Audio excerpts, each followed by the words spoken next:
The air reeks of horse manure and coal smoke. Wooden wheels clatter against cobblestone. Voices shout in a dozen languages. This is New York City in the 1800s. Not the romantic gaslit world of postcards and novels, but a place of relentless noise, crushing density, and unforgiving labor.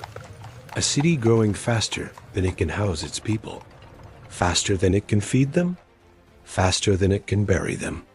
By the early decades of the 19th century, New York is no longer a colonial outpost. It is becoming America's largest city. The heart of this expansion beats on Manhattan Island, a narrow strip of land hemmed in by two rivers. To the south, counting houses and merchant offices cluster near the docks. To the north, farms and estates still stretch across open ground. But the center is filling fast. Buildings rise shoulder to shoulder. Streets narrow into bottlenecks. The population doubles, then doubles again. Infrastructure struggles to keep pace. There are no grand boulevards, no organized parks, no comprehensive water systems. The city expands block by block, without master plan or breathing room. Growth is chaotic, opportunistic, and utterly relentless. Most New Yorkers do not live in spacious townhouses or tree-lined squares. They live in tenements. These buildings are designed to pack as many people as possible into the smallest possible space. A single tenement can house dozens of families. Rooms are divided and subdivided. Entire families share a single room with no running water, no ventilation, and no natural light.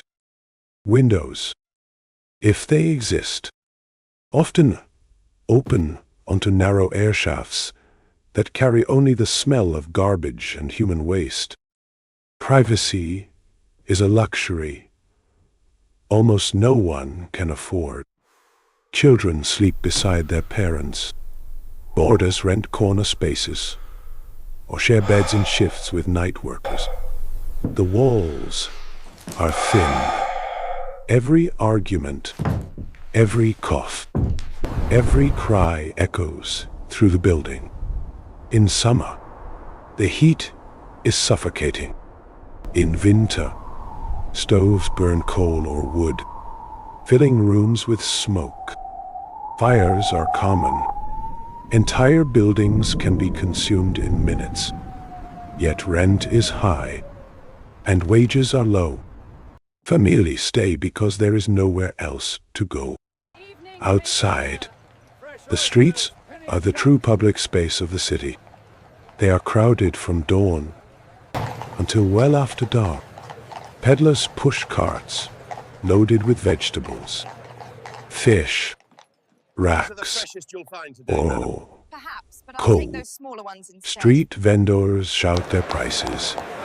Children dart between horses and wagons, playing games, running errands, or simply trying to stay out of the way.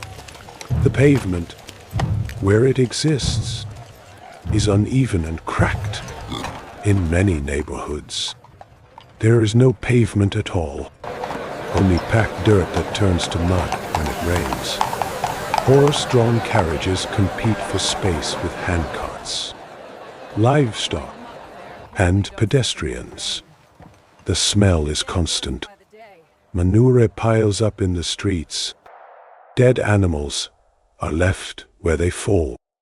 Garbage is tossed from windows or dumped in alleys. In poorer districts, pigs wander freely, feeding on refuse. The noise is overwhelming. Hammers strike anvils, wheels scrape stone.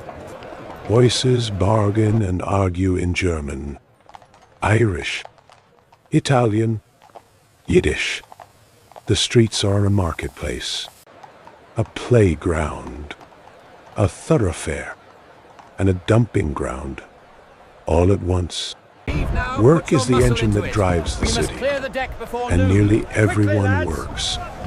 Men labor on the docks, unloading ships that arrive from every corner of the Atlantic. They carry sacks of grain, barrels of rum, bales of cotton. And the work is backbreaking. We're behind schedule. Shifts are long.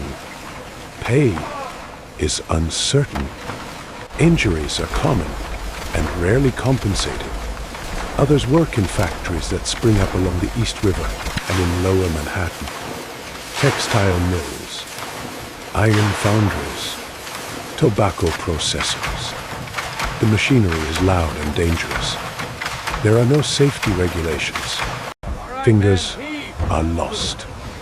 Limbs are crushed. In construction, men dig foundations, haul bricks, erect wooden frames for new buildings. The city is always building, always tearing down and rebuilding. Women work too, though their labor is often invisible. They take in laundry, sew garments at home, or work in sweatshops for a fraction of what men earn. Children as young as 5 or 6 contribute to the household. They sell newspapers, shine shoes, or work alongside their parents in factories. Childhood, as a time of play and learning, is a concept reserved for the wealthy. Food is simple and repetitive. Bread, potatoes, salted meat, and occasional vegetables form the backbone of most diets. Fresh milk is expensive and often contaminated. Many families buy day-old bread or bruised produce from street markets. Butchers sell cuts of dubious quality. There is no refrigeration. In summer, meat spoils quickly. In winter, it freezes solid. Cooking is done over open flame or coal stove. In rooms already crowded and poorly ventilated, water is a constant problem. Wells are shallow and frequently polluted by nearby privies. The city's early reservoirs and aqueducts serve only certain districts. Many neighborhoods rely on pumps that draw from contaminated sources. Typhoid, cholera, and dysentery spread through the water supply. People boil what they can, but fuel is costly. Sanitation is primitive. Few tenements have indoor plumbing. Chamber pots are emptied into communal outhouses or simply tossed into the street. Waste accumulates in basements, courtyards, and alleys. The city employs scavengers to collect refuse, but the work is irregular and insufficient. Disease is everywhere. Tuberculosis kills slowly, spreading through overcrowded rooms where the sick have no place to isolate. Cholera sweeps through neighborhoods in sudden, deadly waves, especially in summer. Smallpox, diphtheria, scarlet fever claim thousands of children each year. Medical care is rudimentary. Doctors are expensive and often ineffective. Hospitals are places of last resort, overcrowded and unsanitary. Many people rely on home remedies, patent medicines, or simply endure their suffering. Life expectancy is shockingly low. In the poorest wards, the average lifespan hovers around 30 years. Infant mortality is staggering. 1 in 4 children die before the age of 5. Death is a constant presence. Funeral processions are a daily sight.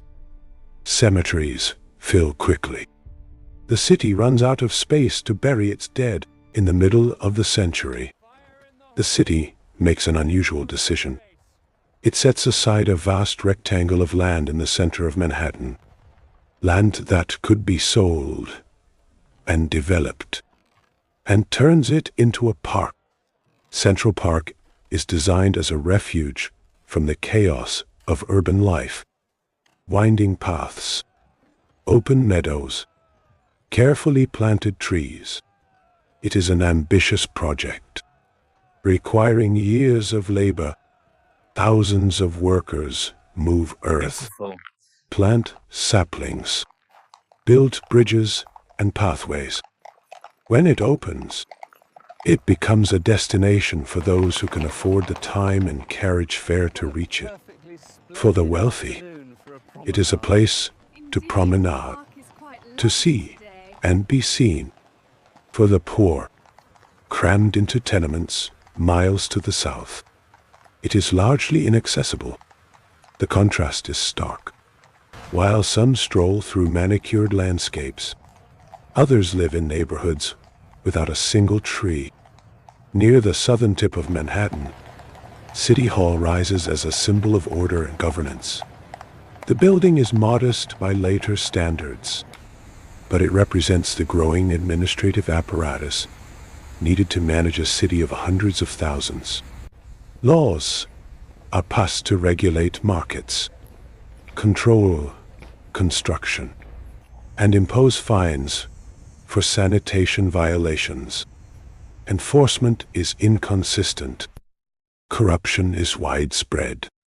Tammany Hall, the political machine that dominates city politics, thrives on patronage and graft. Jobs are traded for votes. Contracts are awarded to allies. Yet the machinery of government expands. Police forces are organized. Fire departments are established. Schools are built, though attendance is far from universal. The city attempts to impose structure on a population that is diverse, transient, and often indifferent to authority. That population is constantly refreshed by waves of immigration. Ships arrive at the docks, carrying Irish fleeing famine, Germans seeking opportunity, aliens, Eastern Europeans, Hannigu, et Singens de Mels, Hanues et you, Gapsi, Godiwa Bawashma. They come with little more than what they can carry. They come with hope. But the reality is harsh.